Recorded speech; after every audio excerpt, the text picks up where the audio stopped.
Now, Mauritius has actually taken a very pioneering stance in the virtual assets realm by being amongst the first African countries in the Eastern and South African region to adopt comprehensive legislation on virtual assets and initial token offerings.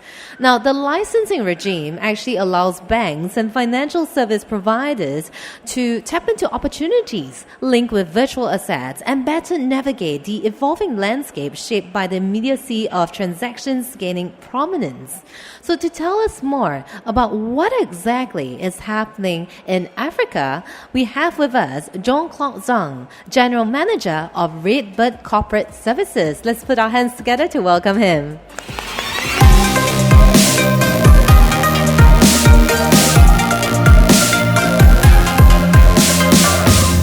Thank you for having me, firstly. Actually, I was sitting there and I was immersed in this fascinating panel discussion, and I think it is good that I share with you our opinion of the development of fintech from an African perspective. I'm not sure if all of you know Mauritius.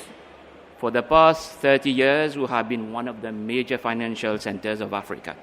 Actually, a lot of multinational, a lot of investors use Mauritius as a stepstone to invest in Africa. Why? We have a very favorable tax regime, no inheritance tax, no withholding tax on dividends, no capital gains tax. I can continue with a long list starting with no.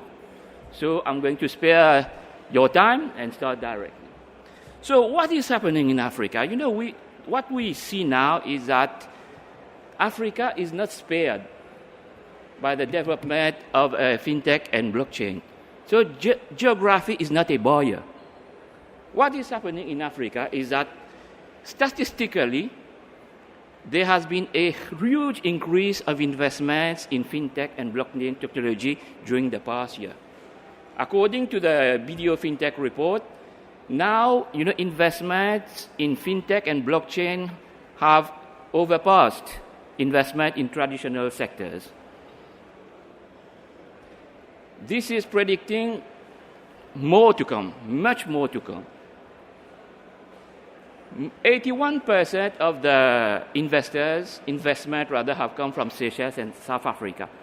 Actually, the bulk of the fintech sector is dominated by 3 or 4 countries: South Africa, Nigeria, Kenya, and Nigeria mainly. We have also known our first unicorns as far as African blockchain companies are concerned, which is very promising because actually it's quite rare to get unicorns during the first 2 years of operation. Why the trend in Africa? Actually, there are certain issues which should be addressed or cannot be addressed in Africa. One of them is the banking penetration rate. Banking penetration rate in Africa is only 43% for several reasons. There might be cost issues. There might be banks which are not interested in the profile of African customers, but there are different reasons. So there have been alternative developments which have happened. Mobile penetration now is almost 100% in Africa, and smartphone penetration in Africa has reached 61%. So these are valuable tools for the development of fintech in Africa. Just to give you some examples, for example, in Nigeria, we have a company which is called SureRemit. SureRemit works at the same as Asian crypto companies. Basically, it works as a remittance service provider, but its token, its cryptocurrency rather, is also accepted by e-commerce giants in Africa. This allows a lot of small businesses, also to access funding. In Kenya, for example, we have a company called BitPesa, which has partnered with a German peer-to-peer lending company called Bitbond. So what happens is that I am an investor. I want to develop a project in Kenya.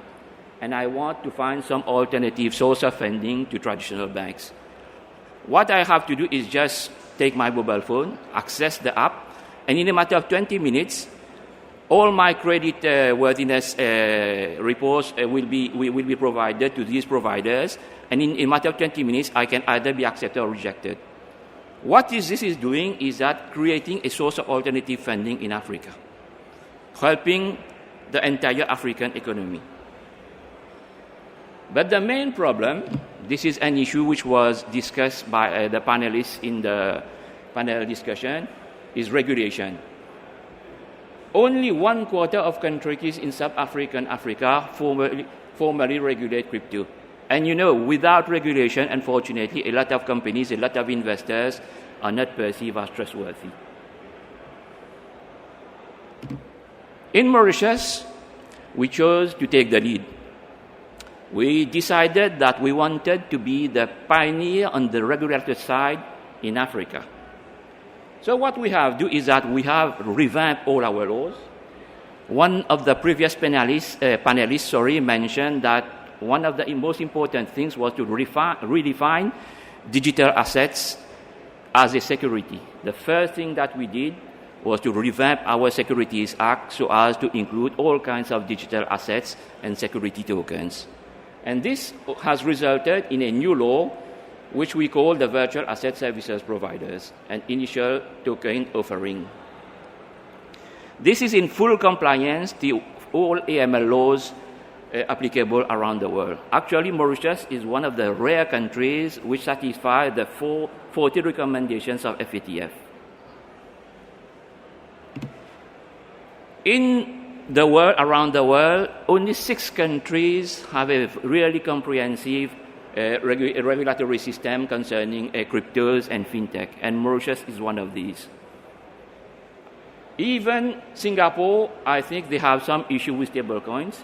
In Mauritius, we don't have this issue. We already cater for the travel rules. We satisfy all the AML, CFT requirements, and we already have a well-defined regulatory framework in place, which places Mauritius as a very good jurisdiction to license your company so that to offer fintech and crypto services. Basically, what the VACOP provides, as I mentioned, it's a very comprehensive license. It provides for all kinds of activities. You can do activities such as set up exchanges. You can do virtual asset wallets, basically everything.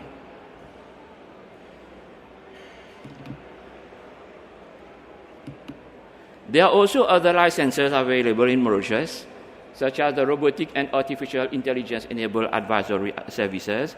Basically, this license is for businesses where there are limitations on human intervention, basically those using algorithms, etc. Peer-to-peer lending, obviously, I mentioned it.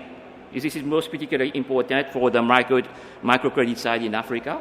Crowdfunding, digital custodian license, payment intermediary system. We have the Mauritian version of the EMI and of the Hong Kong MSU. Actually, it has been tailor-made to cater for the African market. And we also have all kinds of investment dealer services. Why we have done so is that because Mauritius, as I mentioned previously, we are a reliable jurisdiction, financial hub. We have a almost very big pool of professionals. In Mauritius, you have more than 5,000 lawyers, chartered accountants. You go to the market, you throw a stone, there's a high probability that it falls on the head of a chartered accountant. We have so many of them. All the major banks in Mauritius, all the major international banks are present in Mauritius. And as I mentioned previously, our tax regime is one of the most favorable in the world. Actually, for some years, we have been the first provider of FDI to India. And in Mauritius, we house something like 1,200 of the biggest investment funds in Mauritius. Incidentally, Mauritius is not a bad place to live. So eventually, if you choose to base your company in Mauritius, I think nobody will object to working from the beach or on a sofa near the beach or on the sand. Basically, this is what we do in Mauritius and why we are pioneering the virtual asset industry in Africa. Thank you.